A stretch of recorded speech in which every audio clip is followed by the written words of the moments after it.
আজকে আলু আর ক্যাপসিকাম দিয়ে একটা পকোড়া বানাবো। এই পকোড়ার রেসিপিটা কিভাবে করি তোমরা দেখতে থাকো। সিদ্ধ আলু নিয়ে নিয়েছি,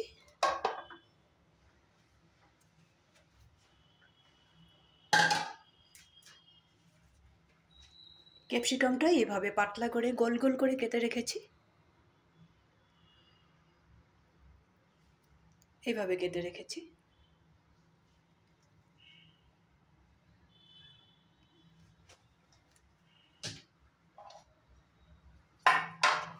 আলু সিদ্ধটার মধ্যে দিব কেটে রাখা আদা, ধনেপাতা, পেঁয়াজ, কাঁচা লঙ্কা।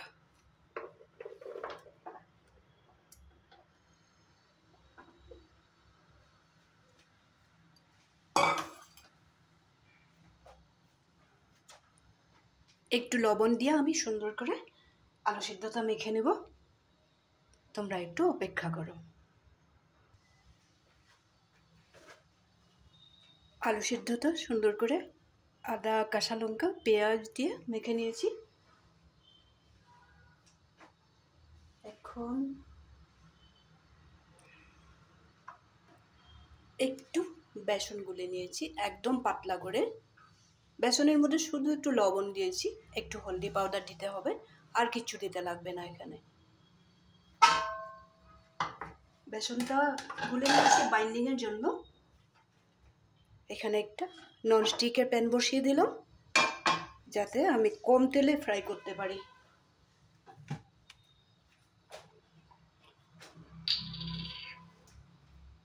প্যানটা গরম হয়ে গেছে।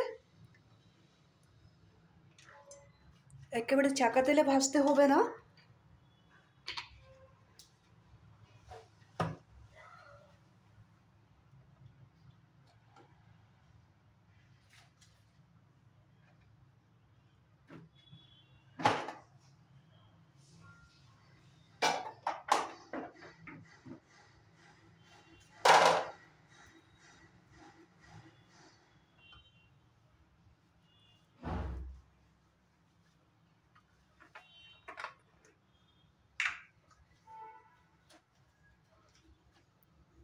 গুলে রাখা বেসনটার মধ্যে একটু বেশি করে কালো জিরা দিয়ে দিব।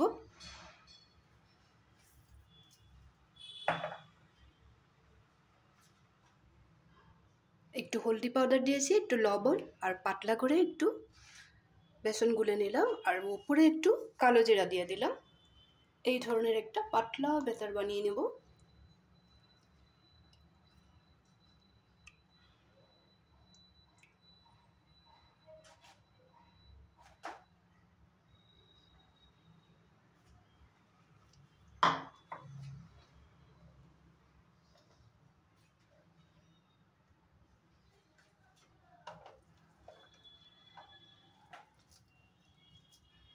এখন আমি কেটে রাখা ক্যাপসিকামগুলোর মধ্যে এই যে আলুটা এইভাবে দিয়ে দেব।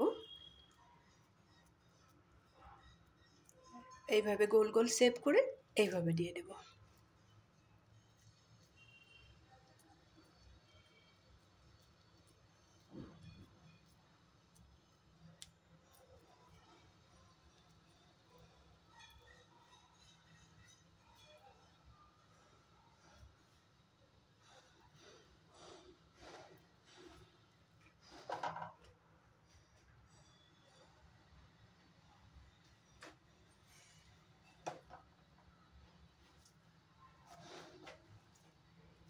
আরেকটা নিয়ে নিলাম।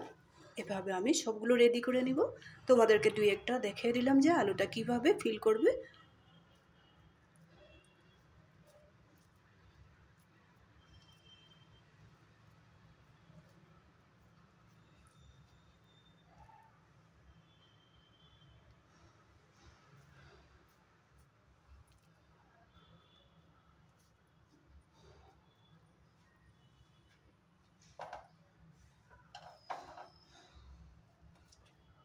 আরও একটাও দেখিয়ে দেব। আবার একটা নিয়ে নিলাম। এইভাবে মাখা আলু সিদ্ধটা এরকম গোল একটা শেপ করে নেব। এখানে বসিয়ে দিলাম।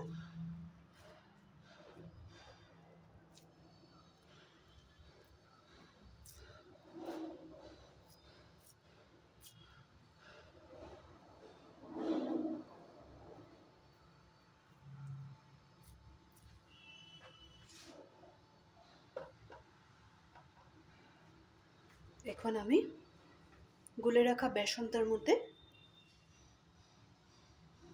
এরকম করে দিয়ে দিলাম, দিয়ে ফ্রাই করে নেব।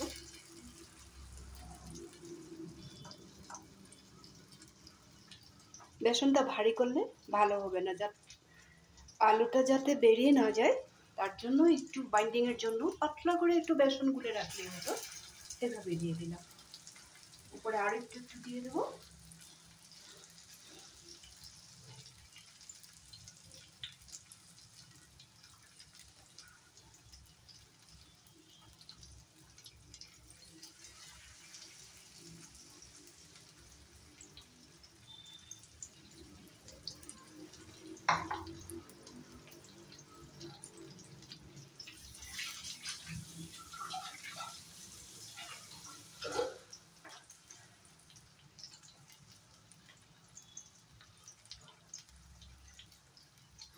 এইভাবে আমি সবগুলো পকোড়া রেডি করে নেব।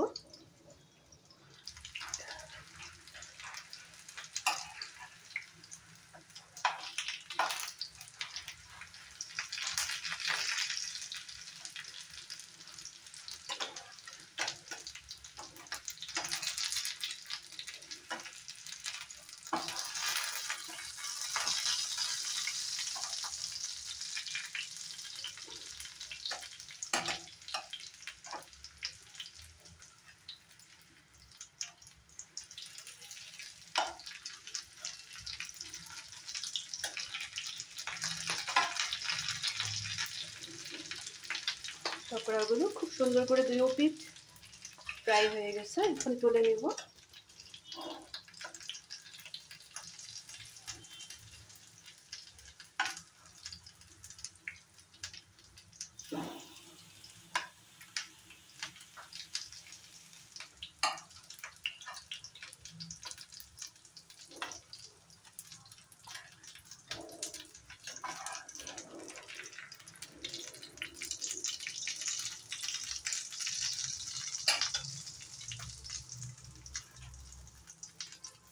বাকি থাকা কোটাও দিয়ে দিই, রেডি করেই রেখেছি।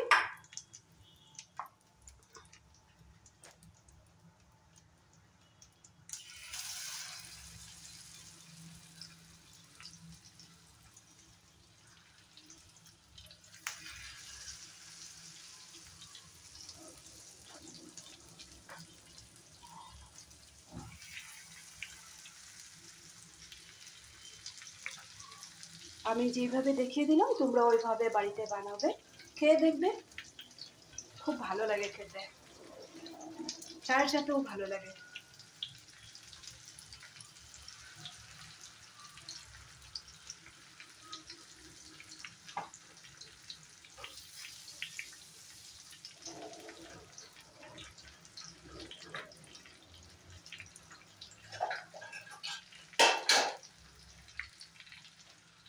একটু সময় ঢেকে রেখে দিব, আর তেল দিব না।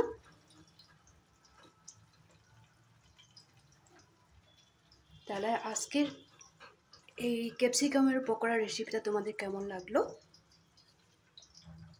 বলবে, লাইক শেয়ার করবে, সবসময় সাথে থাকবে, কমেন্ট করতে ভুলবে না। এখন তো শীতের দিন, বাড়িতে এরকম বানিয়ে খাবে, সন্ধ্যাবেলা চায়ের সাথে খুবই ভালো লাগে। তাহলে বেশি দেরি না করে আজকের জন্য রাখি, ভালো থাকবে, সুস্থ থাকবে তোমরা।